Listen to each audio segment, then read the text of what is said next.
Oi a todas e a todos. Meu computador deu uma balançadinha aqui, né? Estou numa mesa que não é muito segura. Então vai balançar um pouquinho, vocês não se incomodem. Na aula de hoje a gente vai conhecer um livro chamado O Grande Livro da Criatividade. É uma publicação bem recente, por isso que eu pensei em dividir com vocês. Tive contato por conta do Instagram, porque tem uma aluna que está trabalhando na produção de uma agência, que é a Agência da Criatividade, é uma agência daqui de Curitiba. Eu gosto sempre de valorizar o que está perto da gente, inclusive como forma de nos estimular a criar um espaço cada vez mais criativo aqui dentro da nossa cidade mesmo. Então, o Grande Livro da Criatividade, 10 hábitos para despertar seu potencial criativo, é de autoria de Jean Siegel, Julie Frank e Lívia Koiyama.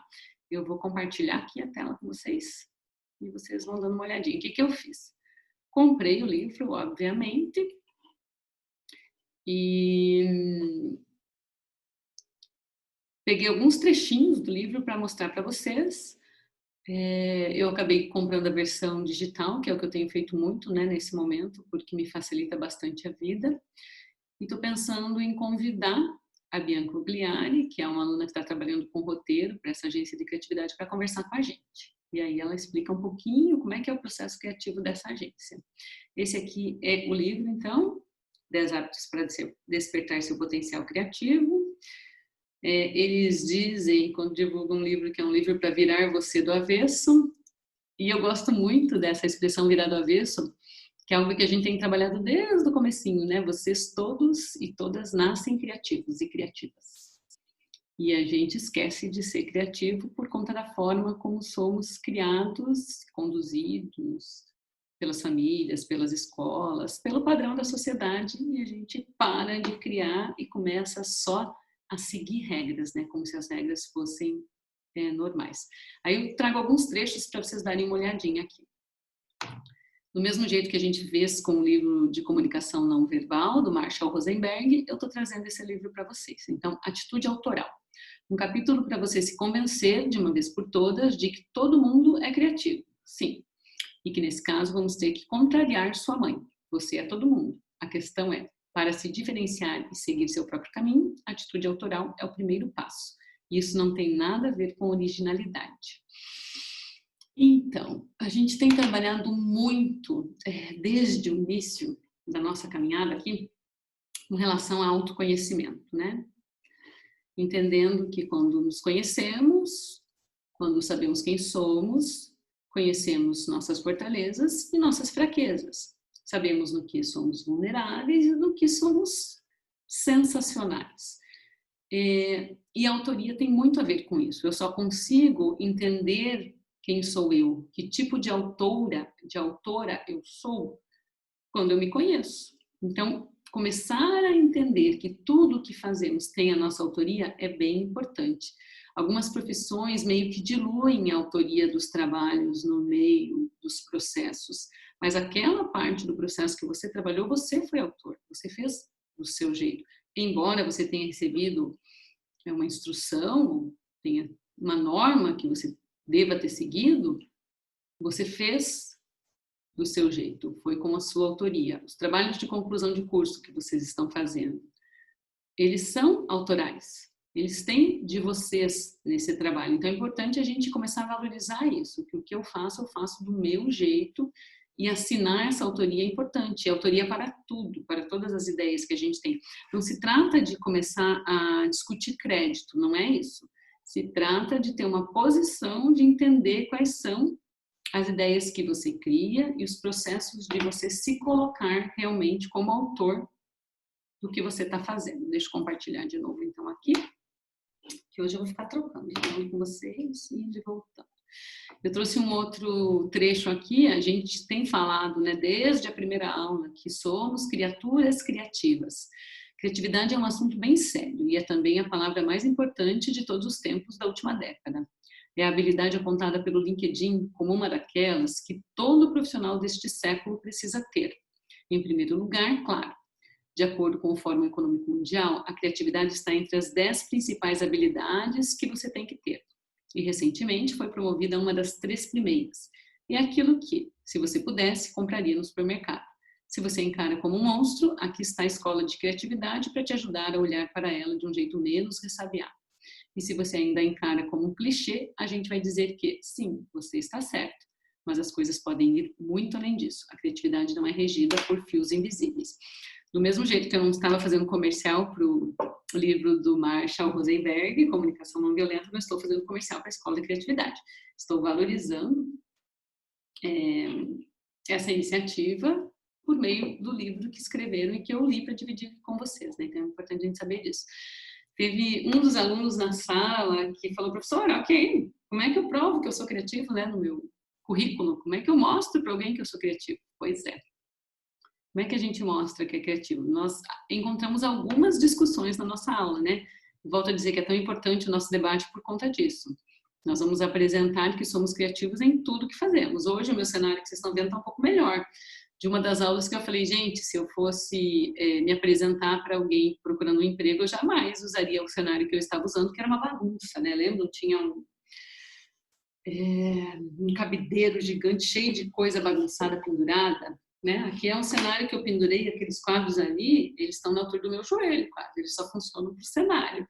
Então, assim, é criativo?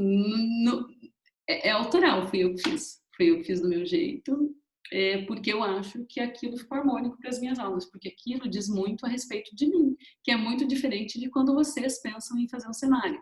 Cada um faz do seu jeito, né? Então é importante a gente lembrar disso, né? Que a criatividade está dentro da gente. E quando o texto fala aqui de fios invisíveis, esses fios invisíveis são as experiências que nós vivemos, para o bem ou para o mal, né? O ato de ser criativo é uma construção, é você reconhecer que possui essa habilidade. Usar essa habilidade e aprender a construir isso, unindo duas coisas tratadas sempre como distintas, poética e lógica. Para isso, nunca é demais lembrar que a condução de uma ideia se dá em 3 etapas bem conhecidas: a imaginação, a criatividade e só então a inovação. E é por isso que a pergunta não deve ser sobre inovação, mas sim sobre 2 passos antes. Onde foi parar minha capacidade de imaginação? Com essa resposta, consigo avançar uma casa e, quem sabe, me reconhecer como alguém criativo. Só depois é possível inovar.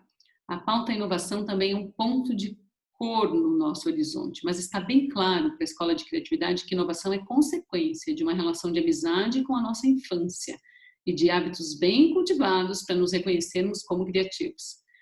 É pelo rio que se ganha o oceano. Sempre ouvimos o Eloy, já vou mostrar para vocês quem é o Eloy, que eles citam aqui, o comunicador responsável pelo nascimento da escola.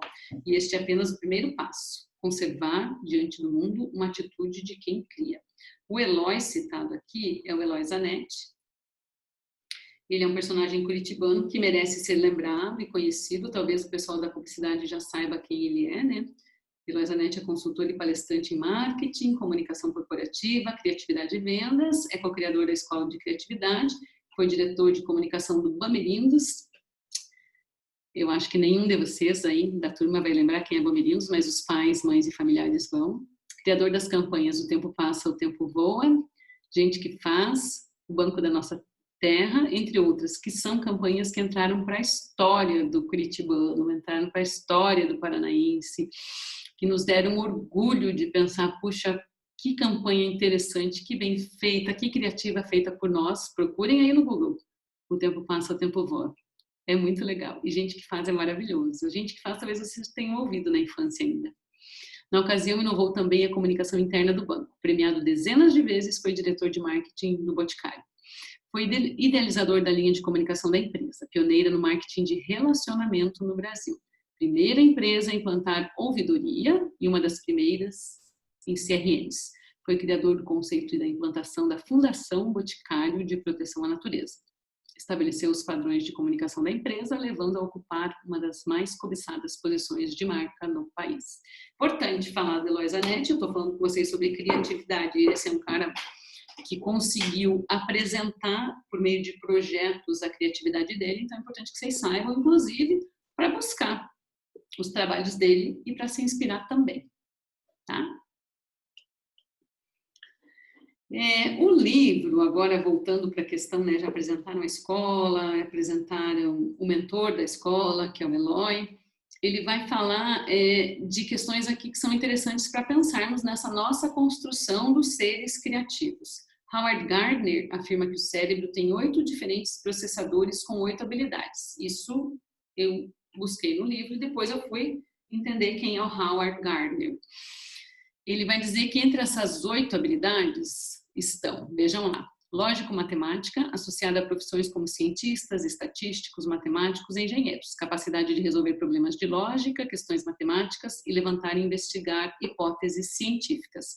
Algum de vocês se enxerga como predominantemente tendo essa habilidade lógico-matemática?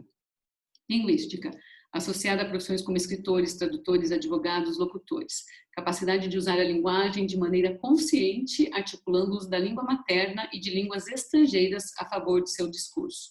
Algum de vocês entende que entre as habilidades a que predomina é a linguística? Musical, associada a profissões como compositores, musicistas, maestros, cantores, capacidade de compreender e reconhecer a sintaxe dos sons e das notas musicais, compondo e reconstituindo melodias. Tem nosso colega aqui, que a gente está todo mundo seguindo lá no YouTube, que é músico. Inclusive, você podia apresentar algum trabalho nos mostrando essa sua habilidade, iríamos adorar. Espacial, além dele, tem mais alguém que é músico na sala, que tem essa habilidade? Associada a profissões como arquitetos, urbanistas, pilotos e engenheiros, capacidade de reconhecer e detectar a espacialidade por meio da observação e da coordenação motora. Físico-sinestésica, associada a profissões como mímicos, esportistas, coreógrafos, atores, capacidade de coordenar movimentos corporais complexos e controlar o próprio corpo para fins artísticos ou esportivos. Interpessoal, associada a profissões como professores, políticos, assistentes sociais, mediadores de conflitos. Capacidade de desenvolver vínculos com outras pessoas e estabelecer relações sociais com desenvoltura. Eu vou dizer para vocês que eu enxergo em minhas 2 habilidades aqui, a linguística, apesar de eu já ter contado para vocês, se eu não contei, eu vou contar agora, eu devo ter um grau de dislexia que nunca foi diagnosticado, eu estudei minha vida inteira em escola pública, acabei indo bem na escola em todas as disciplinas, menos em gramática e ortografia, mais em ortografia. Na verdade, eu escrevia certo, mas escrevia as palavras de forma errada, e isso durou até depois da faculdade. Me lembro de trabalhar numa emissora de televisão e ter relatório de reportagem escrito à mão pendurado no mural, porque eu tinha escrito, sei lá, feliz com S em vez de com Z. Vejam, jornalista, fui trabalhar em televisão porque eu tenho uma facilidade maior na comunicação oral do que na escrita. Claro que eu melhorei muito, hoje eu erro muito menos, mas outro dia ainda eu fui olhar minha tese e eu escrevi a seção errada todas as vezes. Então, é um defeito do cérebro, e eu admito, é a minha maior vulnerabilidade. Trabalho muito para tentar combater isso, mas é uma vulnerabilidade por um lado, porque na ortografia eu ainda tenho problema, mas o meu texto é um texto que não é ruim, não, ele é fluido. E por outro lado, eu tenho uma facilidade de me comunicar com pessoas, mas também não é a minha melhor característica, porque eu sou meio bravinha às vezes e adoraria ser só uma facilitadora, uma mediadora mesmo, né? Então, assim, o que eu estou mostrando para vocês é que nenhum de nós vai ter apenas uma habilidade, mas a gente vai ter um entremaranhado de habilidades. Intrapessoal, associada a profissões como psicólogos, filósofos, médicos e enfermeiros, capacidade de compreender as próprias emoções, intenções e se distanciar do próprio pensamento a ponto de conseguir diagnosticar desvios e padrões. Naturalista, associada a profissões como biólogos, meteorologistas, técnicos florestais e membros de tribos indígenas, capacidade de observar, detectar e mensurar fenômenos da natureza e seus padrões. Há muita pesquisa com relação a isso, e autores que concordam com Gardner e autores que discordam completamente do Gardner. O importante é a gente saber que existe essa classificação. Autores que dizem que toda classificação não é muito inteligente, mas classificar facilita para estudar e para compreender, né? E o Gardner afirma que o cérebro tem 8 diferentes processadores. Eu voltei. Com 8 habilidades, né? Outros especialistas não concordam com essas divisões. Volte a elas e pense se você se encaixaria em alguma delas. Então, eu queria que vocês olhassem isso aqui, pensassem em quais vocês se encaixam e por quê. Pensando que a gente está fazendo um caminho, né? Dentro das vulnerabilidades, das fortalezas de vocês, em que vocês funcionam melhor, em que vocês têm mais dificuldade para dar conta. Eu coloquei aqui o link do livro dele, que fala dessa questão das inteligências múltiplas ao redor do mundo. Tem uma parte, inclusive, que eu tirei esse texto, e vocês podem olhar com calma quem se interessou para ler. Mas eu queria que vocês fizessem um pouco esse exercício, né, das 8 habilidades do Gardner. Ele fala também que existe uma diferença entre a pessoa que age com inteligência e outra que age com criatividade. E aí eu separei um vídeo aqui dele falando isso, para vocês conhecerem. Eu gosto muito, né, de apresentar a pessoa e fazer com que vocês a vejam. Esse aqui, a criatividade versus inteligência. É um vídeo curtinho, eu não vou mostrar para vocês, mas eu quero que vocês parem e assistam, tá? Para entender o que é que ele fala aqui. Aí, se vocês quiserem ler mais sobre o Gardner, então, tem aqui as inteligências múltiplas ao redor do mundo. Se achou o livro técnico demais, o Jairo Siqueira fala de criatividade e inteligência a partir do Gardner, e ajuda um pouquinho também. Agora vamos voltar ao grande livro da criatividade. Vou dividir com vocês algumas atividades deles. Escolha uma das 4 atividades a seguir para realizar hoje, tá? Então, a aula não é muito longa, mas vocês vão escolher uma das 4 atividades que estão lá no livro da criatividade para realizar hoje e podem guardar as outras para realizar depois com as equipes de vocês, enfim. Então, mão na massa. O livro tem muitos mão na massa. Você não pode mais ser você. Invente um nome e sobrenome para o seu novo você. Agora justifique mentalmente, porque seus pais o teriam escolhido. Em homenagem a quem? Como se escreve esse nome? Isso afeta a sua personalidade? De que maneira? Faça um diário assinando como se fosse esse novo você.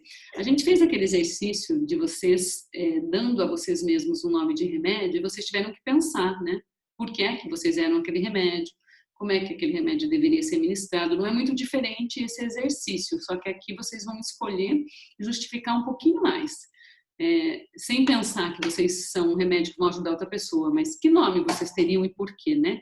E se vocês fossem escrever um diário com esse nome, o que teria nesse diário, tá? Esse é o primeiro exercício. Yoko Ono, na década de 60, publicou um livro, Grapefruit, um manual de instruções poéticas.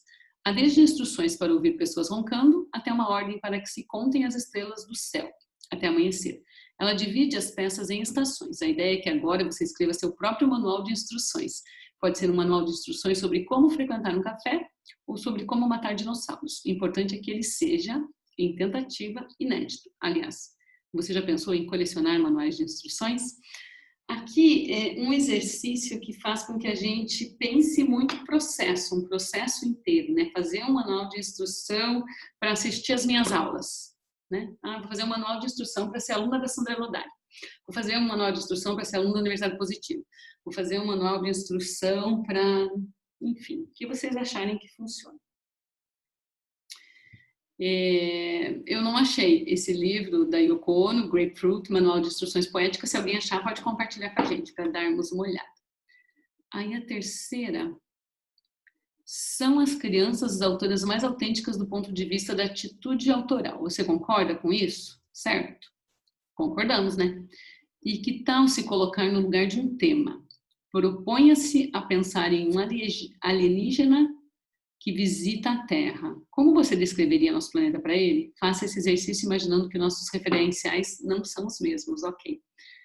É um exercício para a gente ter a compreensão do planeta, né? Então, faz um manual para os alienígenas. E esse aqui é o que eu mais gosto. Esse é um exercício para fazer em grupo, mas você pode tentar fazer individualmente, ou vocês, meninas, aí, tem 2 que já fazem muitos trabalhos juntas, ou meninos também. Se quiserem fazer juntos, podem fazer, combinem. Uma ilha foi descoberta próximo daqui. Está pronta para virar um novo país. Você e seu grupo de amigos fazem parte da expedição de ocupação desse novo espaço. Qual é a história dessa ilha? Quem são as pessoas que faltam no grupo designado a ir para lá? Alguma profissão que vocês queiram priorizar? Qual é o nome e o formato de governo desse país? Do responsável pela criação da bandeira ao cronograma de povoamento, dividam as tarefas. Façam isso e pensem, né? Como é que vocês trabalham todas essas questões? relacionadas a esta ilha, ao viver nessa ilha, ao estar nessa ilha. É bem importante entender que o que a gente está fazendo aqui é um exercício de imaginação, um exercício de imaginação para liderar a criatividade. Este é um treino. Lembre-se que a atividade tem a ver com treinamento em ambientes protegidos. Então, vocês vão fazer esse exercício, escolham qualquer um dos 4 ali, no nosso ambiente protegido, nesse time em que todo mundo se respeita, em que impera a afetividade, para vocês irem treinando a imaginação. Você tem autonomia para escrever sua história e ter ideias, de preferência se divertindo com esse processo. Escolha alguma coisa que seja divertida, para não ser um peso a mais, né? Pode fazer um texto curtinho, pode fazer um texto longo, libere-se, mas faça esse trabalho. Uma boa semana, tá? A ideia, então, foi apresentar para vocês esse livro, que é um livro interessante e que traz esses exercícios de liberação da criatividade, tá? Um beijo. Até a próxima semana.